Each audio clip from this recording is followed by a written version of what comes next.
Welcome to the Alcohol Free Life podcast, brought to you by thesoberclub.com. I'm Janey Grace. This is for you if you've quit the booze or you'd like to, or maybe you're just sober curious. I'll bring you tips and motivation without any judgment, and there'll be inspiration from experts, quit-lit authors, and sober heroes.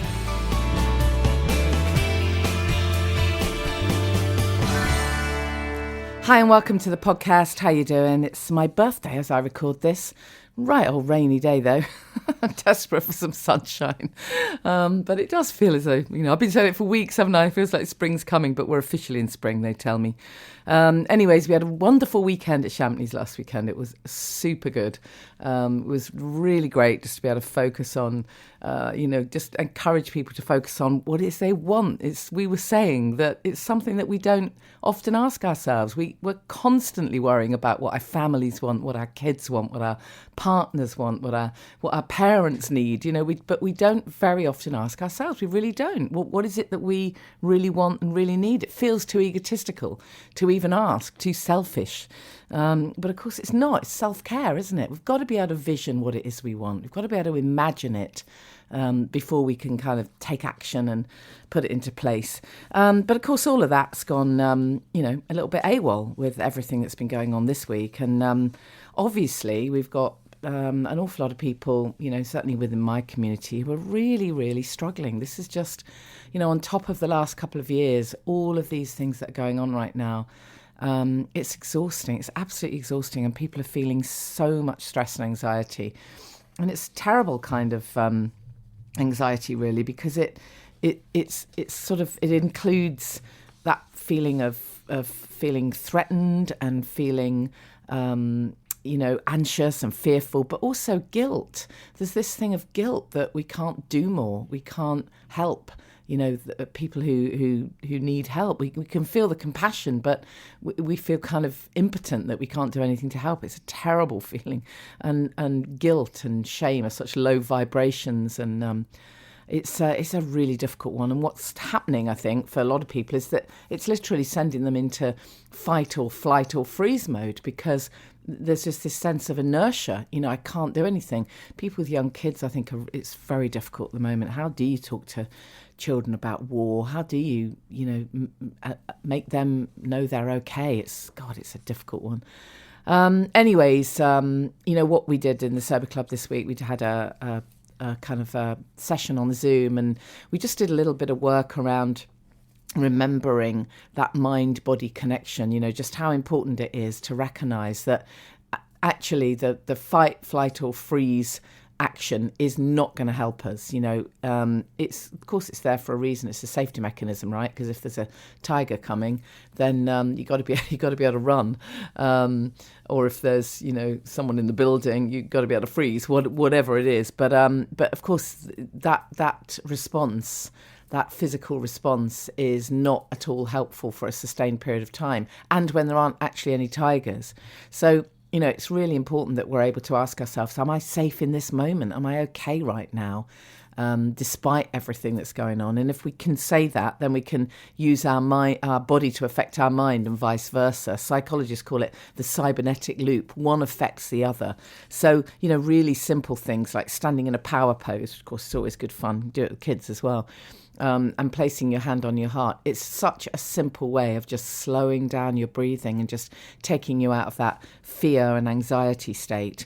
I also do EFT, emotional freedom technique, and we did a whole session on tapping. It's amazing how helpful it can be, actually. And one of the interesting things about EFT, when I work with clients with EFT is, and certainly when I first got into it, I remember thinking, this is really weird because I'm voicing the negative. And every single thing I'd ever learned, being a Hay House author, was that we talk affirmations. We affirm in the positive. We don't state the negative. We don't voice it. But of course, I've come to realise that you have to voice it. And as I've said a few times recently, it was Louise Hay that said, you can't clean the house till you can see the dirt. So actually tapping is amazing, because you just state what really is going on, how you're feeling.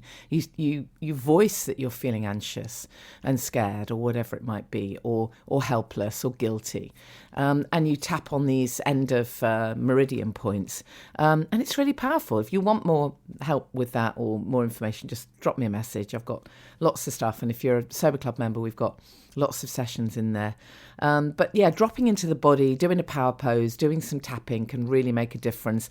Doing some shaking it all out, that's amazing, shaking it out. I wrote a whole blog post about that. Again, that comes from trauma release exercise, but you can literally just put some music on and shake or dance. Super good for you. And staying connected. I know I say it every time, but that power of connection really is everything. To be able to voice your thoughts, but also to be able to share with people who are going through something similar, who are also feeling, these same levels of stress. It makes a really big difference if we can share it. And ultimately, we have to focus on our self-care. We have to raise our own vibration and boost our own well-being, because if we don't, we go under. And actually, there is a collective consciousness, and I do really believe that if we can all have our own light, as it were, then we can send that light out, and we can make more of a difference. Fear, as I said a couple of years ago, I wrote a blog post a couple of years ago at the start of lockdown, the first lockdown, about how we reduce anxiety and stress and focus on self-care. My God, I never thought I'd be needing to, re-send out that blog post, and yet everything in it, feels apparent right now as well. I did a kind of like a self-care acronym there. Just go to soberclub.com. You can read it there. But I was talking then about this collective consciousness. Fear is contagious. There's no doubt about it. Fear and stress and anxiety, when you're feeling that way, it affects everybody around you. But actually, love is contagious too. And when we can, focus on love and sending love and light. I know it all sounds ridiculously woo-woo and floaty. And I'm not saying don't take action as well. Of course, if there's things you can do to take action, whether that's donating to charities, whatever it might be for you that works to take action, of course do that as well. But don't miss out the energy piece, because it's actually super important. Anyway, on that note, that leads me very nicely to my next guest, because Karen Kennaby, I'll tell you all about her as I introduce the interview. But Karen Kennaby has been doing this kind of work for years, and she has now something called Elevate, as in the power of 8. We'll talk about that on the interview. And really, her whole raison d'etre is to encourage people to just really get to know who they really are and shine their light, find their purpose. And, it's something we talk about a lot. So I thought that would work really nicely for this week's podcast. I just want to remind you, before we get into that, of a few dates. Family constellations, again, it fits really well with all of this, all of these limiting beliefs, all of these things that happen to us when we get stressed, and the thoughts that come in and the way we react. They all track back to limiting beliefs and old traumas, and it can be an amazing thing to do, to actually look at some of this stuff. So our Family Constellations Day is Sunday 27th of March. It'd be great if you are able to come to that. It's in Hertfordshire. If you go to thesoberclub.com, click on events, you'll find it there. And then there's also, what else have we got coming up? We've got Sober by the Sea Day in Southend. In sunny Southend on the 7th of May, Saturday 7th of May. That's all about visioning what you want for your life. By the way, it doesn't matter what stage you're at. You can be sober curious, day 1, 10 years sober, doesn't matter, because we focus on the what's next, on the optimum health and well-being. Keep hitting the microphone, sorry about that, really annoying noise. And then April the 2nd, we've got another Champneys. This is at Tring this time. Tring in Hertfordshire, April 2nd for self-care and sobriety retreat. And there may be other things popped in the diary as well, the odd meet-up here and there. I'm hoping to plan something in London towards the end of March. So there's a bunch of things. So make sure you stay connected. The connection is everything. Of course, I'd love you to join the Sober Club, but of course you don't have to. There's loads of other ways of doing this. But stay connected either way round. All of my events are open to everybody. So go to thesoberclub.com and click on events. And you know where to find me and where to find the Sober Club if you are interested. So let's hear the interview. My guest is Karen Kennaby, who's been an entrepreneur for more than 3 decades after a fast-track hotel management career. Now, she's done all sorts of fascinating work, which I'm sure we'll get into. But in 2004, early in her personal and spiritual journey, she discovered her life purpose as a sunbeam. It doesn't get better than that. Welcome, Karen.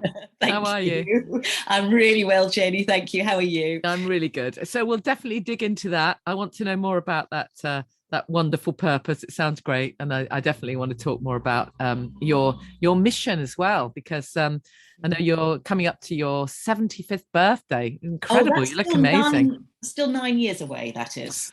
So yeah, okay, 9 years away, and then when that comes up, you want to have inspired 10,000 women to shine their light. Yes, perfect. So in 9 years' time, you'll be 75, and you've got this fantastic goal and challenge on the go.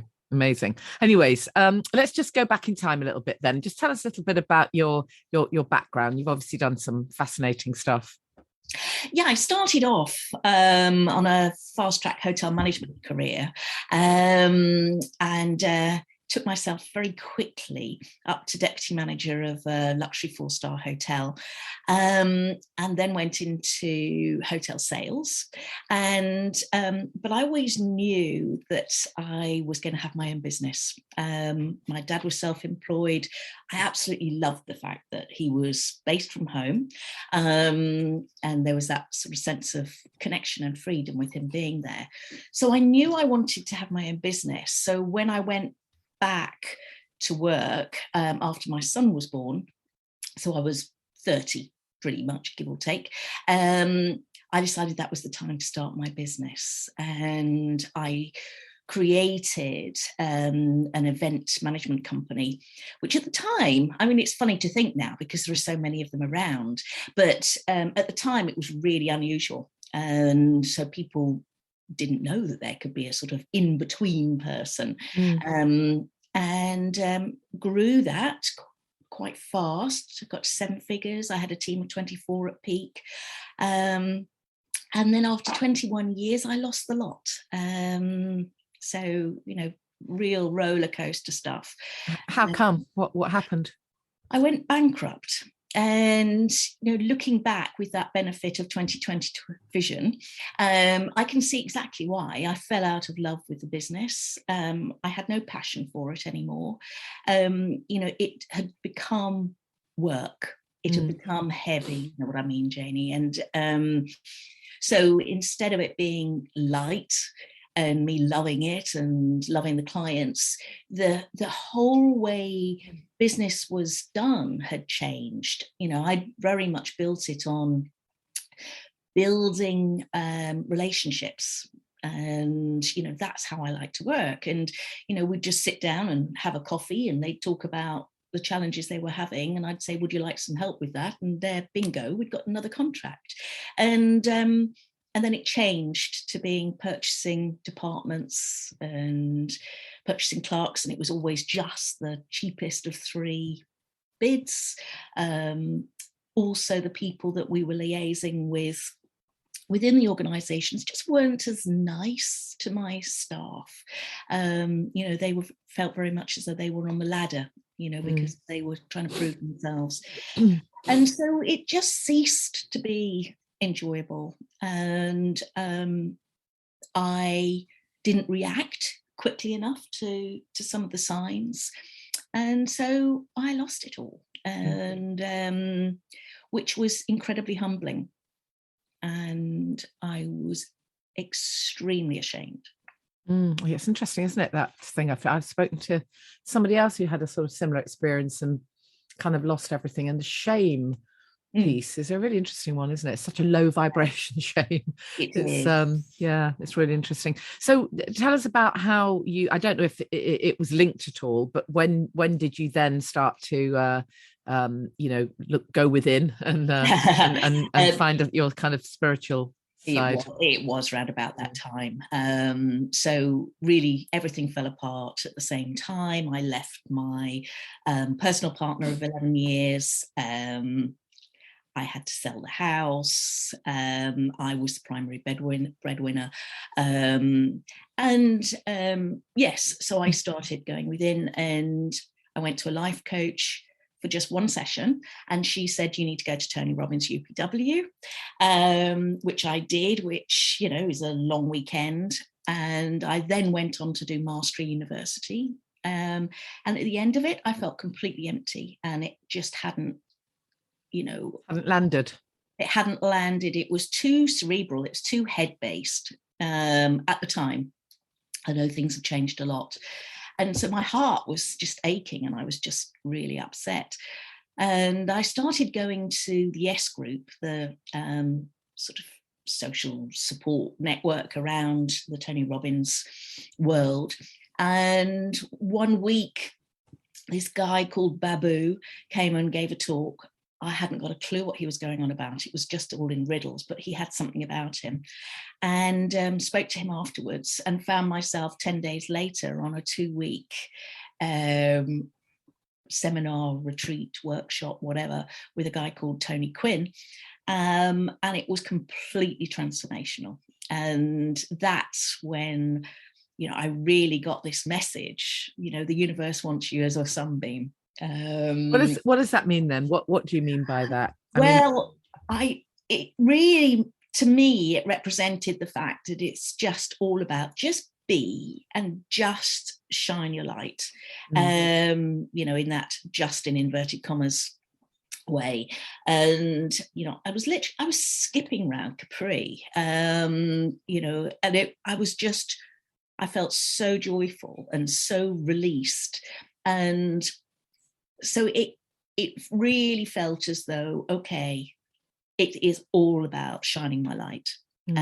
What I actually do doesn't matter so much as who I be. Yeah. And that's when I first got it, that it's that. I find it really interesting, because I talk so much about purpose and finding your purpose, and for years when I used to do a lot of work around kind of branding and how you sort of put your message out into the world in terms of PR and all of that stuff. Then when I did other talks with people who didn't necessarily have a business, you could almost read someone's mind as they're kind of thinking, oh, that's not really me. I don't really have a purpose. I don't really want to run a business, and I don't want to run a charity. I haven't particularly got a hobby. And you can sort of hear their despair because they think that they're an empty slate, as it were. Yeah. And they think that a purpose must mean, to do, in inverted commas, something special, in inverted commas. And then I remember having this fabulous conversation with Kyle Gray, the angel expert, and who said, perhaps your purpose is just to be happy. Yeah. And I remember thinking, wow, just imagine the ripples that would come from that. Right. If somebody really took that on board.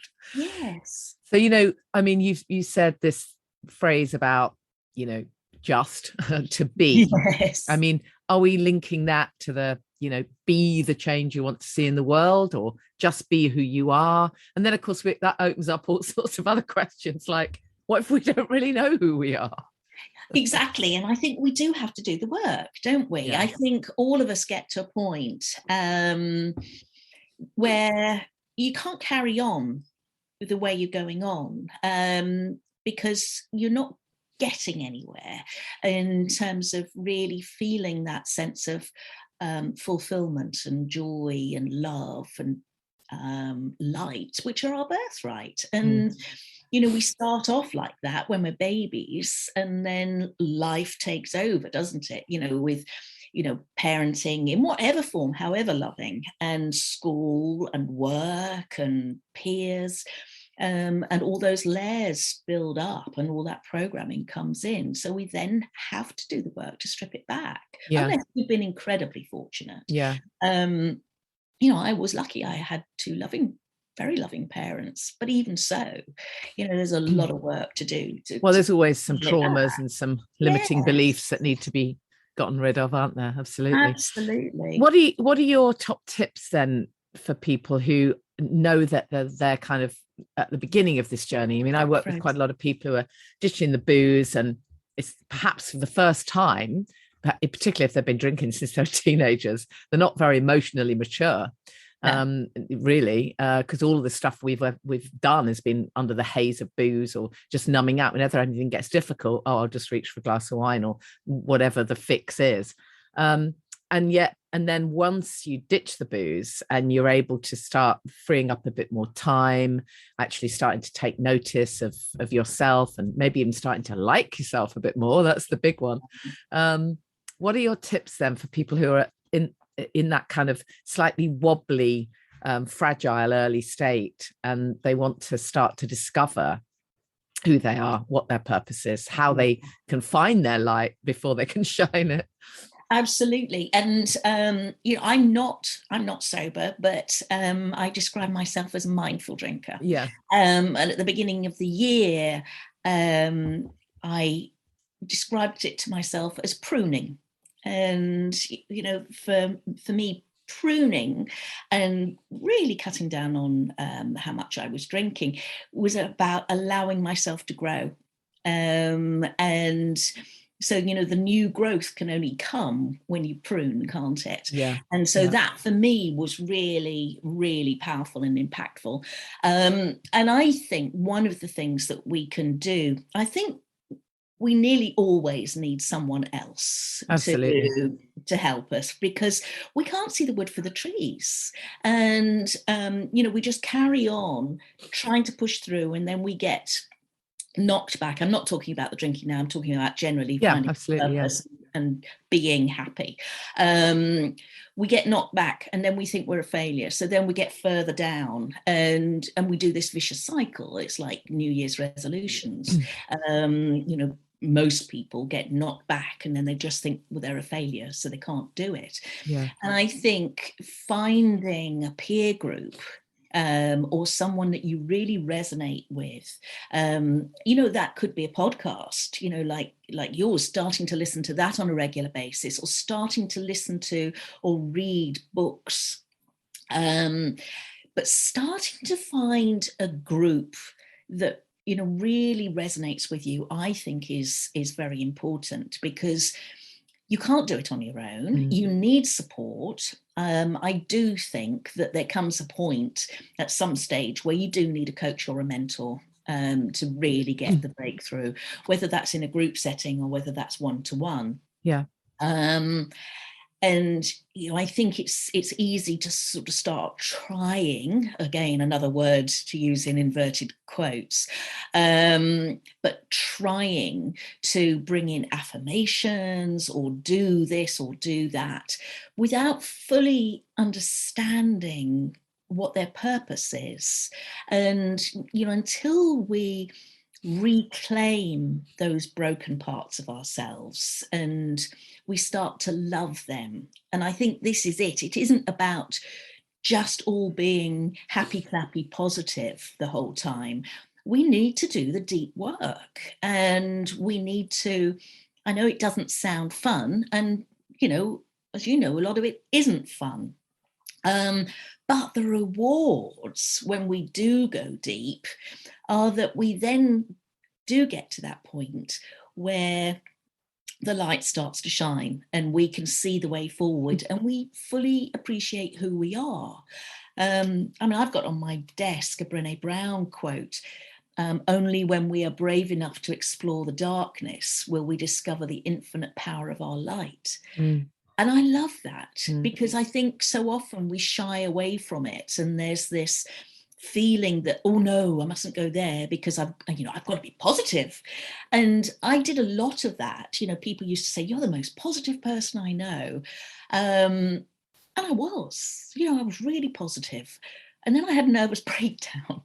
And no one could believe it. In fact, I didn't tell anybody at the time because I had pneumonia, and I told people I had pneumonia. I kept the fact that I'd had a nervous breakdown very much to myself, because again, it came into shame. Yeah, absolutely. Shame. Yeah.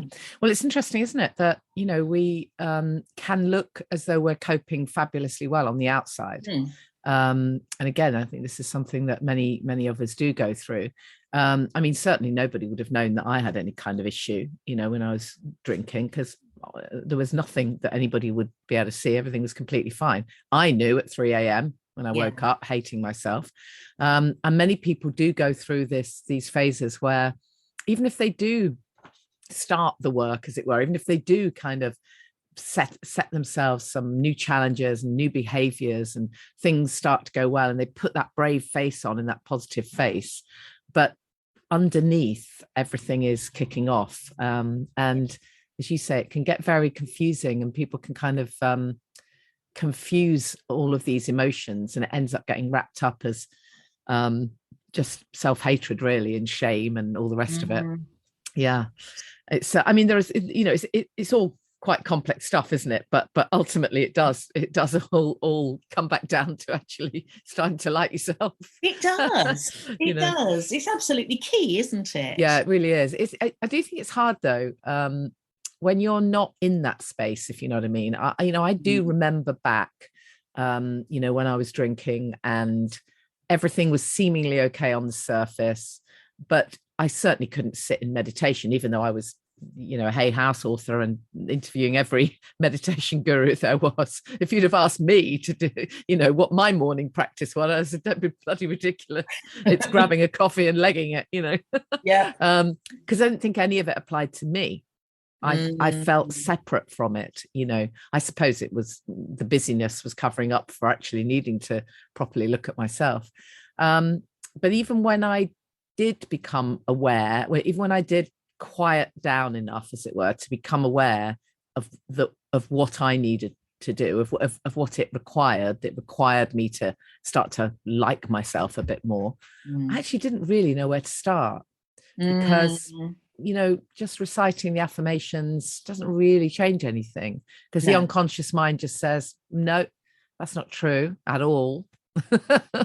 So it's tough, isn't it? It's very tough. And I think this is why you do have to reach out to someone, isn't it? But yeah, absolutely. The connection is everything. It is. It is. And it's being brave enough to just make that first step. Yeah. And, you know, if you can do that, then the rest can start to unfold. And I do think, you know, that phrase, the teacher appears when the student is ready. Yeah. I think this really does happen. So I think if someone listening is sort of starting to think, well, actually, yeah, this doesn't feel right. You know, I do feel out of sync, and I know something's not right.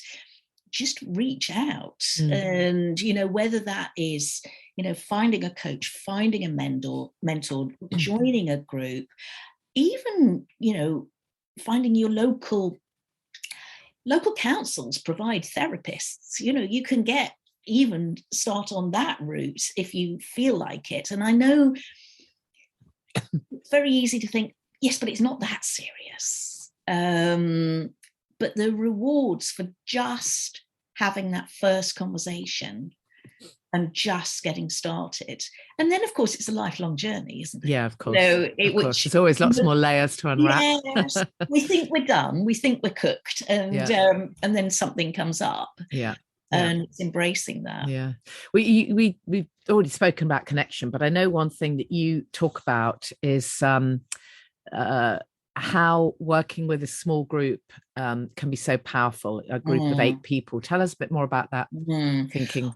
Well, I know Lynn Twist wrote about the power of 8, and you know, it is the number where it's pivotal that we can actually gain real transformation. We can actually make a change.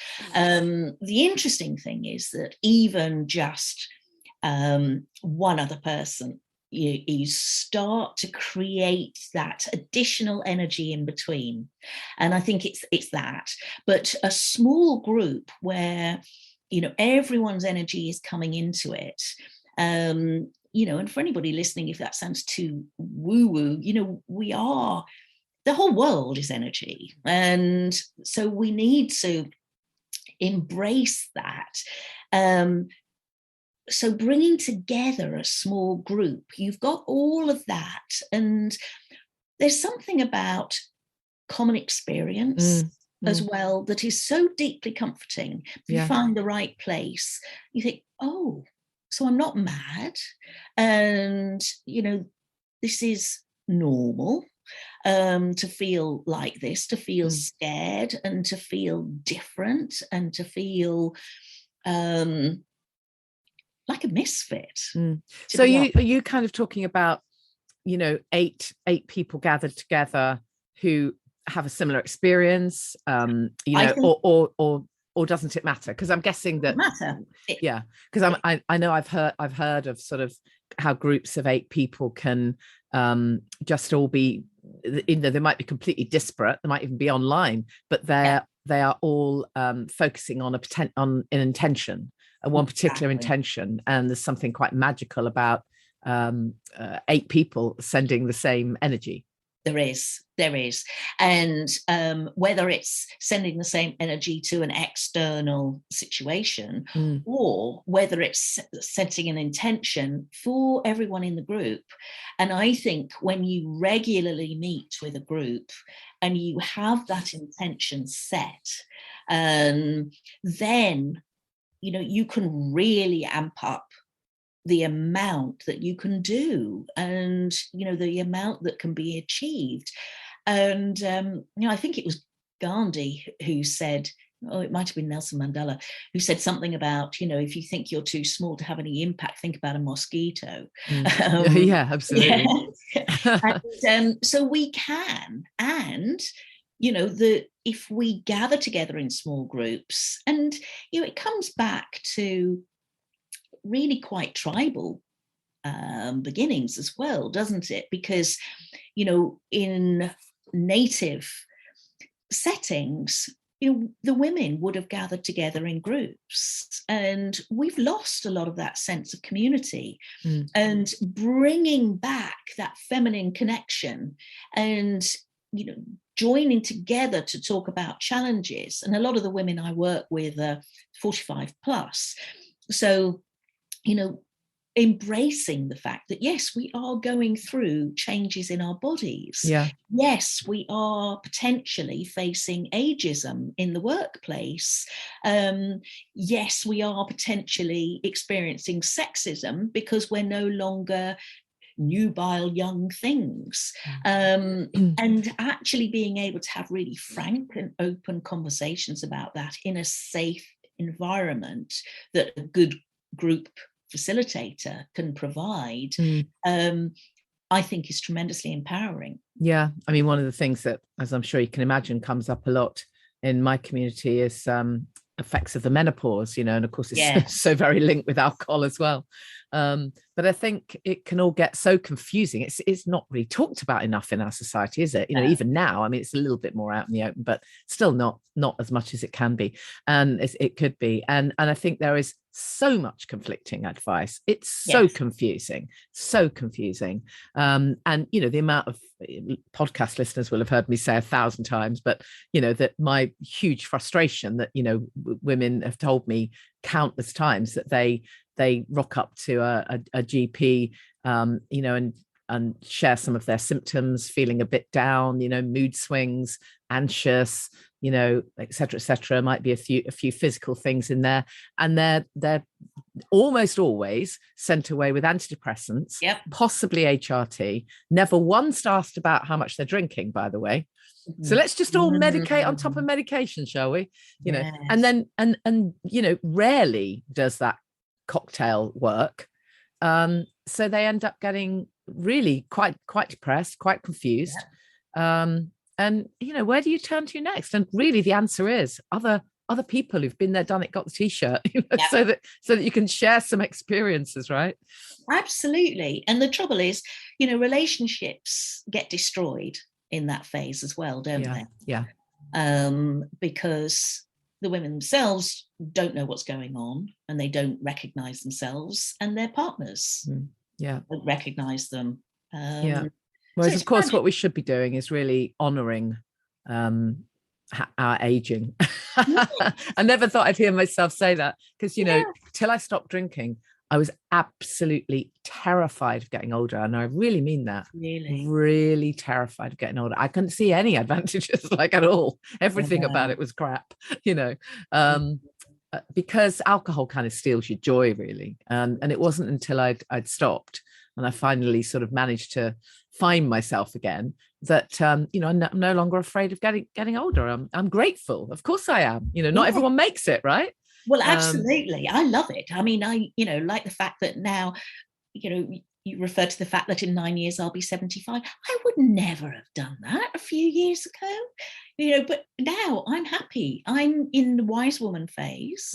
And I value all the experiences I've had, whether we label them good or whether we label them bad, all of that.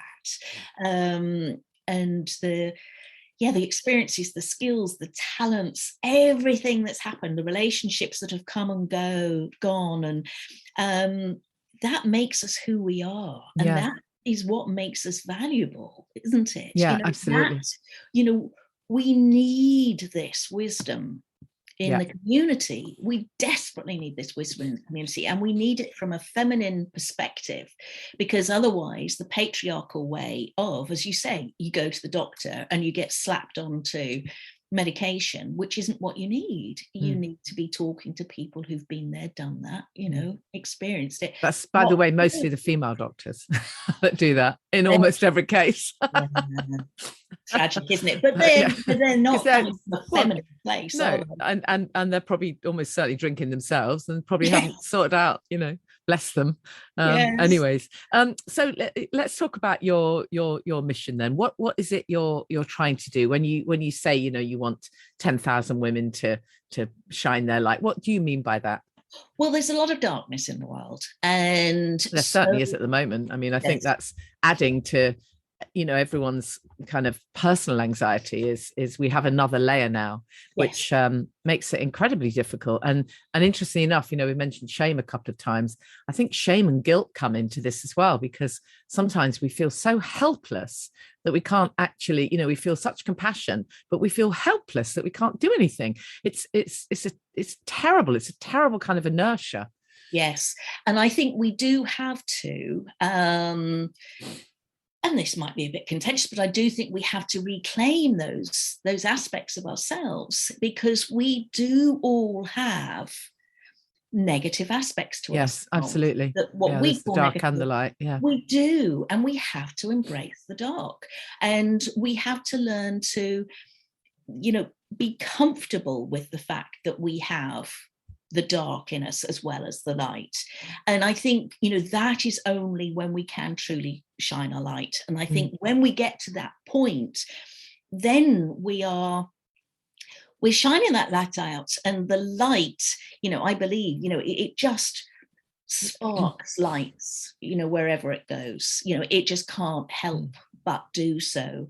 And so if we are truly being ourselves, and if we are truly in our light, which means we've had to do the deep work, and we've had to embrace the dark and work out who we truly, truly are, then we are shining our light, which will then inspire others to share their light. And, so part of my mission is working with small groups of women, initially working with women leaders, because obviously they can have a very major impact. Yeah. So, my first group for Elevate is Elevate Opus. And, we're going to be working in a small group of women and really looking at, what our masterpieces bring into the world, both for now and for legacy. And, that then building growing out to another group of 8, to another group of 8. And I just see, if you think about an 8 on its side, that's the infinity symbol. And I love that because it's that combination of it's 8 and it's infinity. And so it's rolling out and rolling out and rolling out. So if we get to 10,000 women who inspire 10,000, women between them, we're covering the whole world. Yeah, exactly. That's your ripple effect right there. Exactly. So yeah, I love your title, Elevate, ELLEV number 8, your Elevate movement. It's fantastic. So if people want to be sort of involved or connected in some way, how can they do that? How can they find more about what you do? The best way at the moment is to join the Facebook group, which is still called Women at the Top Global. So it's Women at the Top with Karen Kennaby. You can find it easily on Facebook. Can you join that even if you're not a business owner? You can indeed. And so, yeah, I mean, we've got about 1,000 people in there and from a whole range of different backgrounds. And that's where I'm going to be starting sharing more about Elevate. And it will be changing name to Elevate. So, brilliant. So that's fantastic. That's the best bet. Lovely. Anything else you'd like to add, Karen, that, anything else you'd just like to share for anyone thinking, oh, this sounds kind of exciting. I can start to kind of get a feel that I want to find my light. I want to be able to share it. Absolutely. And I think, focus on things that make you happy. Yeah.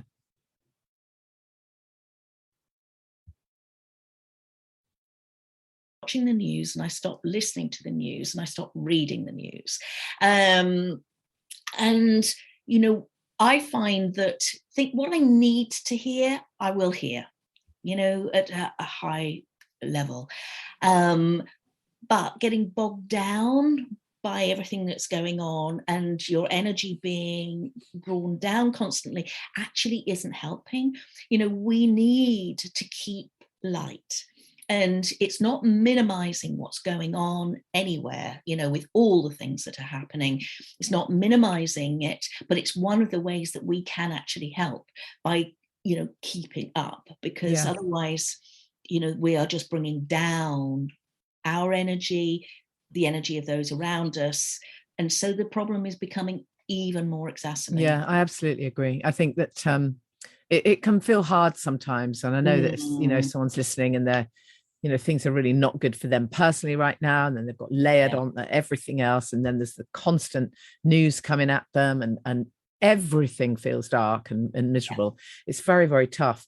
But actually, if you can do one small thing that just raises your vibration, it makes a difference.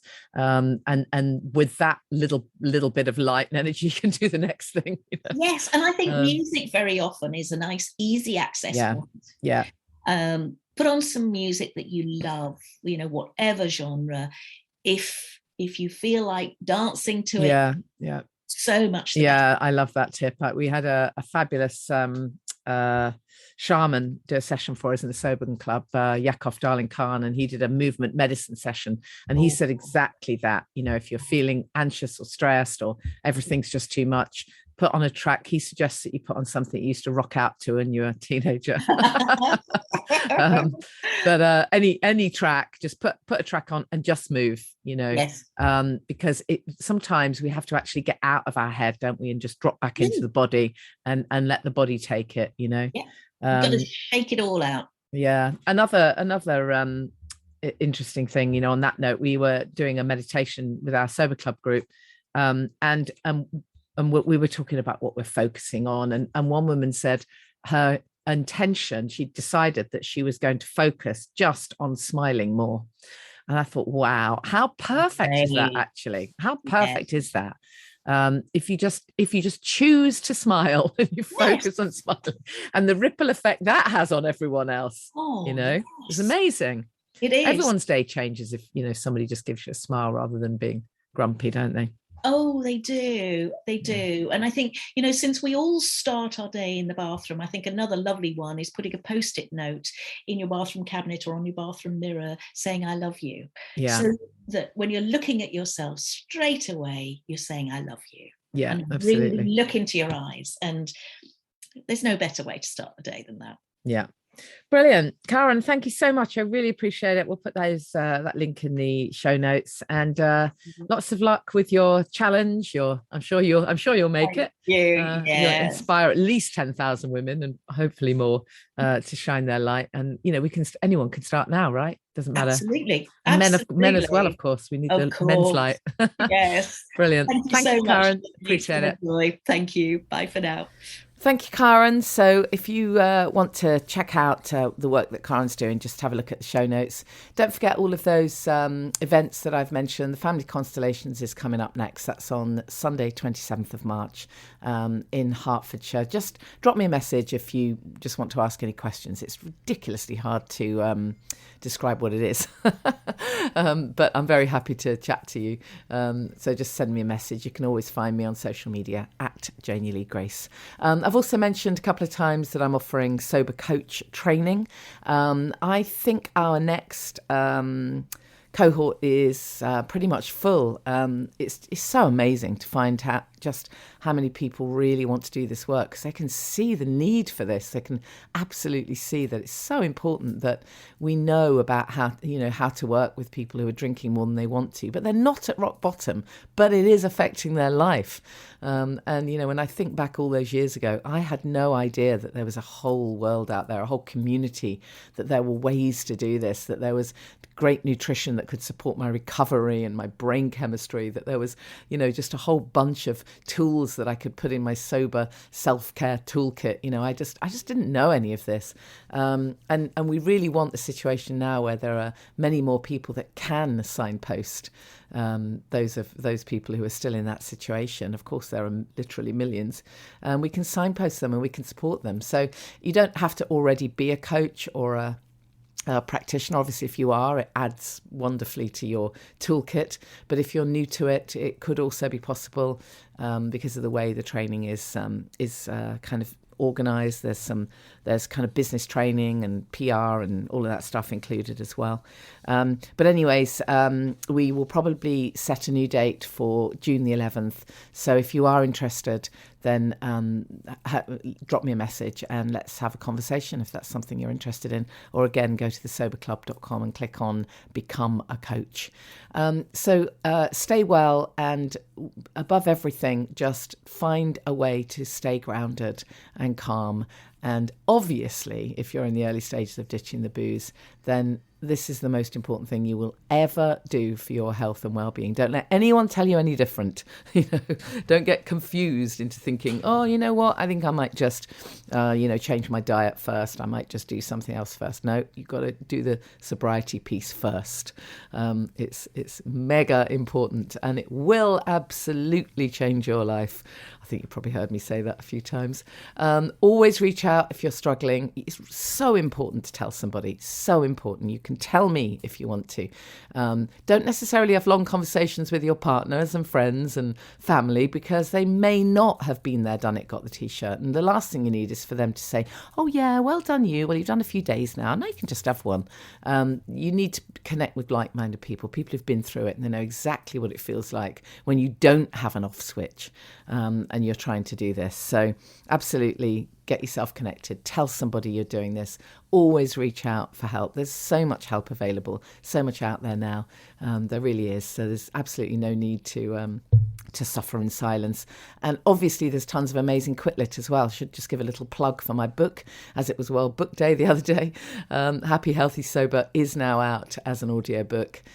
Ditch the booze and take control of your life. That's the strapline. Foreword by Denise Welsh. And it's not just me. So if you're thinking, my goodness, I hear enough of her on the podcast, there are loads of amazing contributions in the book. I feel really blessed that just like this podcast where I get great guests, I was able to get some amazing people to write sections for the book. So there are contributions written by leading experts in the book, including William Porter, Dr. Gemma Newman, the plant power doctor, Eric Sigmund, Jolene Park did a piece on grey area drinking. Star Kashara did a piece on amazing nutrition, fruits and plant-based stuff. And there's Joe and Andy from Beyond Training did a whole piece on NLP. There's a piece on meditation by Neil Shah from the Stress Management Society. Just on and on and on. There's a whole bunch of amazing stuff, lifestyle stuff in the book written by other experts. So if you haven't got your copy yet, please grab a copy. And obviously, if you've already read it, please leave me a nice review. That makes a massive difference. It's so appreciated. I'll see you same time next week. Thank you for listening to the Alcohol Free Life podcast, brought to you by the Sober Club. Please rate and review. And if you want support, accountability and inspiration, and you want to live your best life without the booze, check out thesoberclub.com.